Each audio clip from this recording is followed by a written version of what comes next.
وسلم علی رسولہ الکریم اما بعد فاعوذ باللہ من الشیطان الرجیم بسم اللہ الرحمن الرحیم عفا اللہ عنک لما اذنت لهم حتی یتبین لک الذین صدقوا وتعلم الکاذبین۔ اللہ تعالیٰ آپ کو معاف فرمائے، آپ نے انہیں غزوہ تبوک میں شریک نہ ہونے کی کیوں اجازت دے دی؟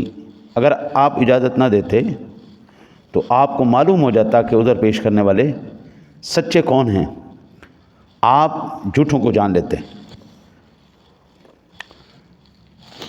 اللہ وحدہ لا شریک کے پیارے حبیب کریم علیہ الصلوۃ والتسلیم کی ذات گرامی انتہائی رقیق القلب نرم دل کے شخصیت ہے، جس کو میرا رب رحمت للعالمین فرمائے تو اس کی آقا جی علیہ الصلوۃ والتسلیم کی ذات گرامی کی بارگاہ میں جب کچھ واقعتاً جو حقیقتاً لوگ ایسے تھے جن کو عذر لاحق تھے، انہوں نے عرض کی یا رسول اللہ ہمیں یہ پریشانی ہے، یہ مسئلہ ہے، اگر آپ ہمیں اجازت دے دیں تو آقا جی ہم غزوہ تبوک میں شریک نہیں ہوتے، آپ مہربانی فرما دیں۔ وہ تو واقعتاً ایسے لوگ تھے لیکن منافقین نے کہا کہ جناب بڑا زبردست موقع ہاتھ لگ گیا، بڑا موقع اچھا لگ گیا، اب انہوں نے اجازت لی ہے تو ہم بھی عذر پیش کر دیتے ہیں، جی ہمیں یہ تکلیف ہے، جی ہمیں یہ پریشانی۔ اب اللہ تعالیٰ کو جلال آ گیا اس بات پہ۔ اب میں قربان جاؤں حضرت جی، یہ صرف میرے رب کی شان ہے کہ حضور سرور دو عالم صلی اللہ علیہ وسلم پہ اللہ عطاب فرما سکتا ہے۔ جلال کا اظہار دو مقامات پر، ایک یہ مقام ہے، ایک غزوہ بدر پر جو حضور سرور دو عالم صلی اللہ علیہ وسلم کی ذات گرامی نے فدیہ لیا ہے نی، اس وقت دو مقامات پر آپ سرکار پر اللہ جلال میں آیا، اور پھر ہے تو اس کا محبوب نا ہے نی۔ کائنات میں دو ہستیاں ہیں جی جن کی بات کے ساتھ کوئی اختلاف نہیں، ایک اللہ کی ذات، دوسری جناب رسالت مآب صلی اللہ علیہ وسلم کی ذات۔ یہ دو ایسی شخصیات ہیں، ہستیاں ہیں جن کے ساتھ کوئی اختلاف نہیں، کوئی آرگیو نہیں، جو انہوں نے کہہ دیا حرف آخر ہے۔ باقی دنیا کے ہر بندے کے ساتھ بحث ہو سکتی ہے، ہر بندے کے ساتھ اختلاف کیا جا سکتا ہے، کوئی ایسی شخصیت نہیں جس کے ساتھ آپ علمی اختلاف نہ کر سکیں، ہر ایک کے ساتھ ہو سکتا ہے۔ نہیں ہو سکتا تو اللہ کے ساتھ نہیں ہو سکتا، اس کے حبیب کے ساتھ نہیں ہو سکتا، ایک بات۔ دوسری بات، کائنات میں کسی ماں کے ڈال میں اتنی جرأت نہیں ہے، اور نہ اس کو میرے رب نے اجازت دی کہ میرے محبوب کریم علیہ الصلوۃ والتسلیم کی بارگاہ میں کوئی گستاخی کر جائے، کوئی بے ادبی کر جائے۔ ایک ذات مخلوقات میں جناب رسالت مآب صلی اللہ علیہ وسلم کی ذات گرامی ہے جن کی بے ادبی بھی، گستاخی بھی، آپ کی گستاخی کفر ہے، آپ کی بے ادبی کفر ہے، جس نے کی فوراً بے ایمان ہو گیا، مرتد ہو گیا۔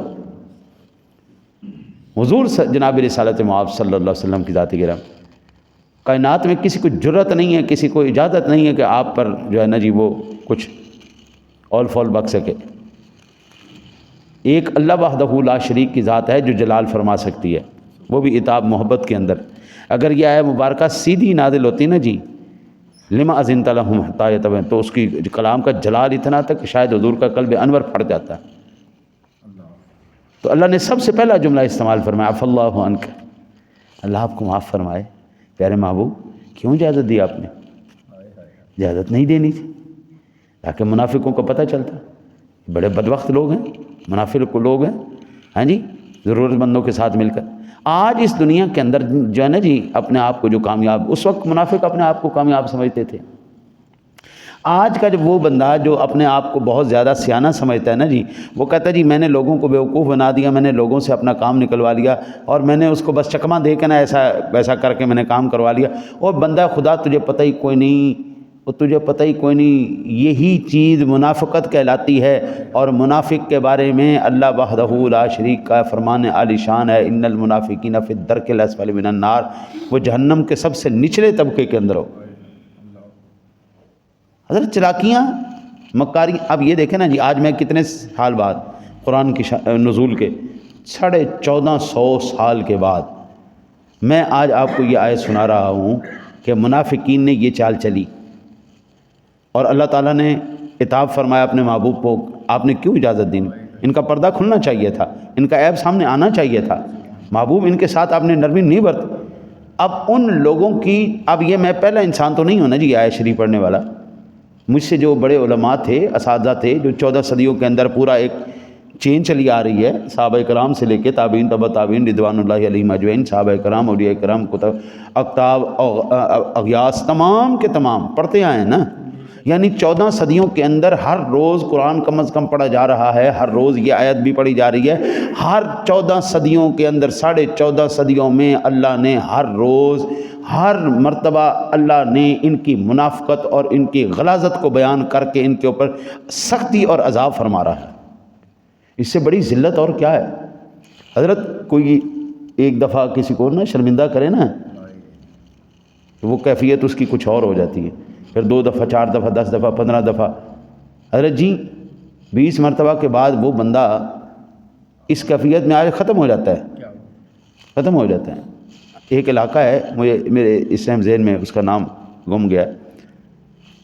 وہ جب کسی درخت کو کاٹنا چاہتے ہیں نا جی، تو ایسے نہیں، وہ جا کے اس کے قریب کھڑے ہو کے اس کو برا بھلا کہنا شروع کر دیتے ہیں.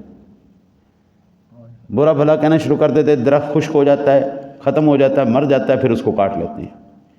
درختوں کو اور دیواروں کو بھی آپ برا بھلا کہیں گے نا تو وہ بھی ختم ہو جائیں گی. یار کتنا بڑا جرم عظیم ہے منافقین کا. 14 صدیوں کے، ہر سال کے، ہر مہینے کے، ہر ہفتے کے، ہر دن ان لوگوں کے اوپر اللہ عطاب فرما رہا ہے، عذاب فرما رہا ہے. یہ کوئی چھوٹی بات تو نہیں. پھر ایمان سے بتائیے گا جو سادہ لوگ ہیں وہ کامیاب ہیں، یہ جو منافق اور چتر چلاک لوگ ہیں یہ کامیاب ہیں؟ سادہ لوگ کامیاب ہیں یار. اللہ وحدہ لا شریک نے ان کا ذکر فرمایا اور پھر فرمایا لا یستأذنک الذین یؤمنون باللہ والیوم الآخر ان یجاہدوا باموالہم وانفسہم واللہ علیم بالمتقین. جو لوگ اللہ پر اور روز آخرت پر ایمان رکھنے والے ہیں وہ اپنے مالوں اور اپنے جانوں کے ساتھ جہاد کرنے والے اور کبھی رخصت کی اجازت نہیں طلب کریں گے، اور اللہ متقین کو خوب جاننے والا ہے. اب اللہ وحدہ لا شریک نے یہ بات واضح کر دی کہ پیارے محبوب، جن لوگوں نے اجازت چاہیے نا جی وہ اللہ پر بھی یقین رکھتے، اور واقعتاً جو ہیں معذور ان لوگوں نے اجازت چاہیے ہے. پیارے محبوب اللہ ان کو جانتا ہے. اور جب پیارے محبوب آپ کا حکم آ جائے، جو ایمان والا ہوگا نا وہ کسی بھی حالت میں ہوگا وہ اجازت نہیں چاہے گا، وہ جہاد میں لازمی شریک ہوگا. پیارے محبوب وہ جہاد میں لازمی شریک ہوگا، لازمی شریک ہوگا. آپ کی بات یہ کیسے ہو؟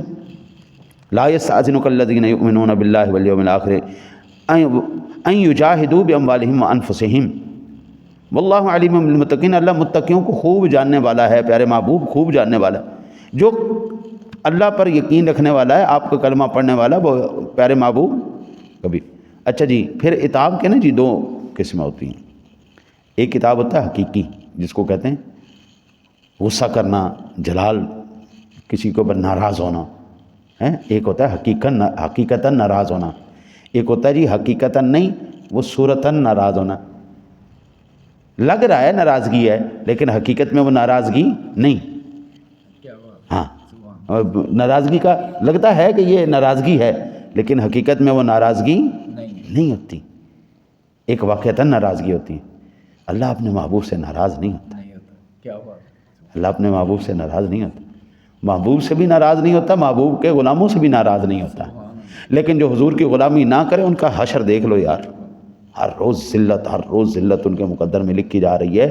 وہ مرنے کے بعد بھی ذلت نے ان کا پیچھا نہیں چھوڑا. جو قبر میں وہ چلے گئے پھر بھی ان کے لیے یہ آیات مقدسات تلاوت ہوتی رہیں گی، ان پر عذاب الہی ہوتا رہے گا قیامت کی دیواروں تک. پھر حشر والے دن ان کا الگ جو ہے ان کے ساتھ معاملہ کیا جائے گا، پھر ان کو جہنم میں پھینک کے الگ سے عذاب میں سڑایا جائے گا. اللہ اکبر. انما یستأذنک الذین لا یؤمنون باللہ والیوم الآخر وارتابت قلوبہم فہم فی ریبہم یترددون. آپ سے وہی لوگ جہاد میں رخصت کی اجازت طلب کرتے ہیں جو اللہ پر اور یوم آخرت پر ایمان نہیں رکھتے اور ان کے دلوں میں اسلام کے متعلق شکوک ہیں، پس وہ اپنے شکوک میں حیران ہوتے رہیں گے. اب اللہ وحدہ لا شریک نے واضح طور پر ان کی منافقت کو کھول کے بیان کر دیا کہ پیارے محبوب یہ سارا ان کا لے کر اجازت دے رہے ہیں، معذوروں کا سہارا لے کر. لیکن پیارے محبوب نہ نہ نہ نہ نہ نہ یہ اللہ پر یقین ہی نہیں رکھتے، ایمان ہی نہیں رکھتے روز آخرت پر، مرنا بھی ہے ان کو اس بات پر یقین ہی نہیں۔ حضرت جی جہاد سے کون لوگ جو ہیں جن کو اجازت ہے کہ وہ جہاد پہ نہ جائیں؟ ان میں معذور لوگ ہیں، لاتے نہیں ہیں، بازو نہیں ہیں، جہاد تو انہی چیزوں کے ساتھ کرنا ہے نا جی۔ اندھا ہے، ہاں جی، پیر نہیں ہے، ہاتھ نہیں ہے، اندھا ہے، بہت ہی زیادہ لاغر اور کمزور ہے، بجائے اس کے کہ وہ جا کے میدان جہاد میں جہاد کرے، الٹا ان کے لیے وبال بن جائے، وہ ہے۔ اپاہج ہو، بیمار ہو، بیماری ایسی ہے کہ وہ بیماری اس کو کھڑا نہیں ہونے دے رہی، عورتیں ہیں، بچے ہیں، ہاں جی، یہ وہ لوگ ہیں جن کو اجازت ہے کہ آپ لوگ جہاد میں نہ جاؤ۔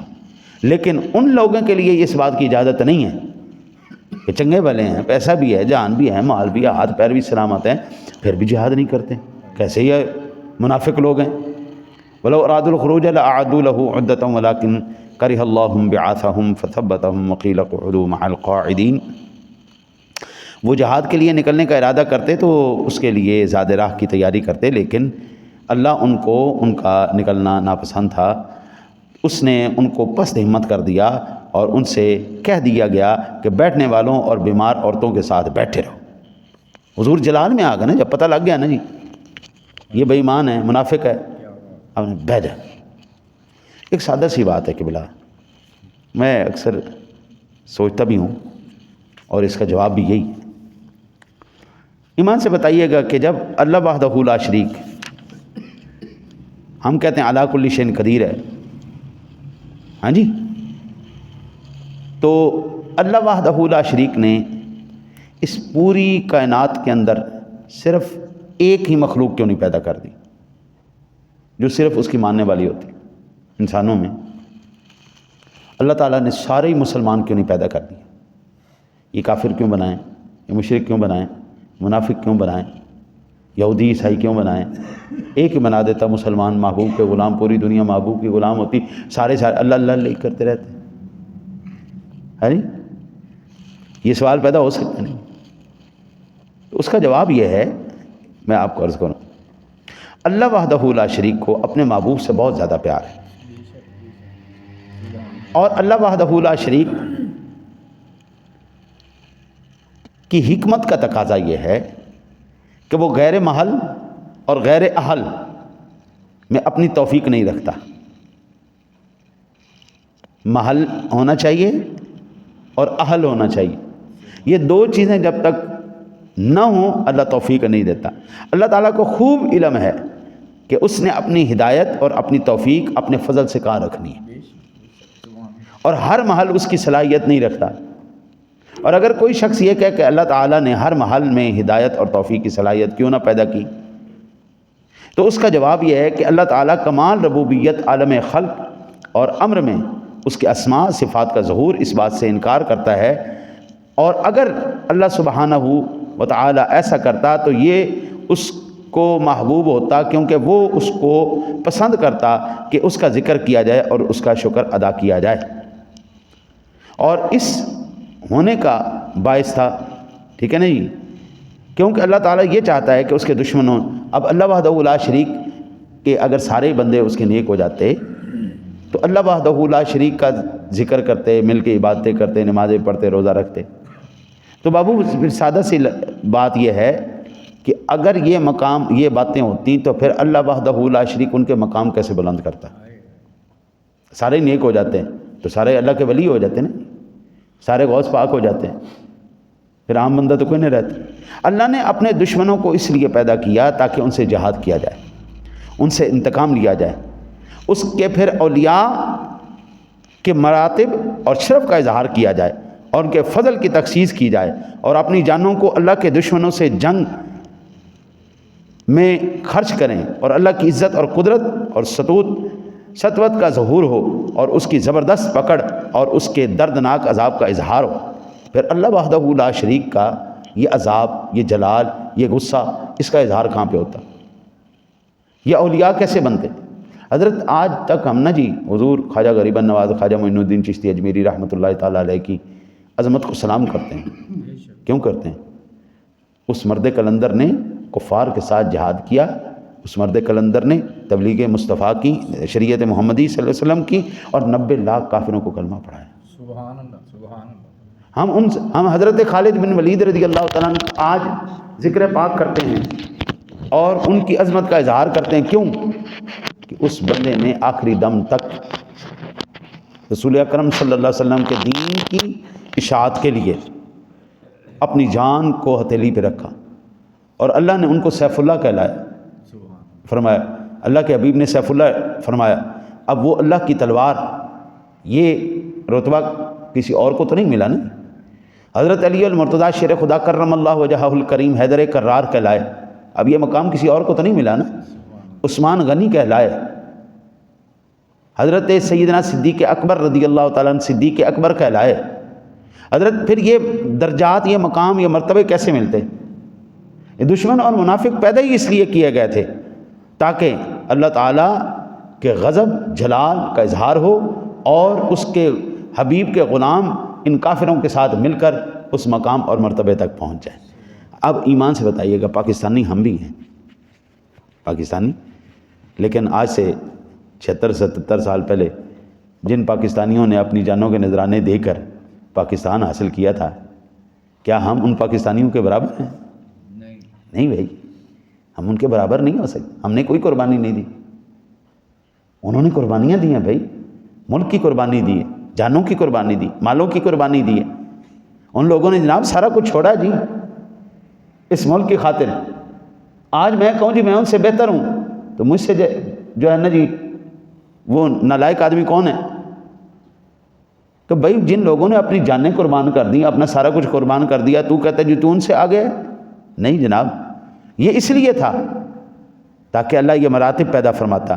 باقی انشاءاللہ زندگی رہی تو پھر عرض کریں گے. اللہ تعالیٰ سے دعا اللہ تعالیٰ آپ کو مجھے حضور کی سچی غلامی نصیب فرمائے.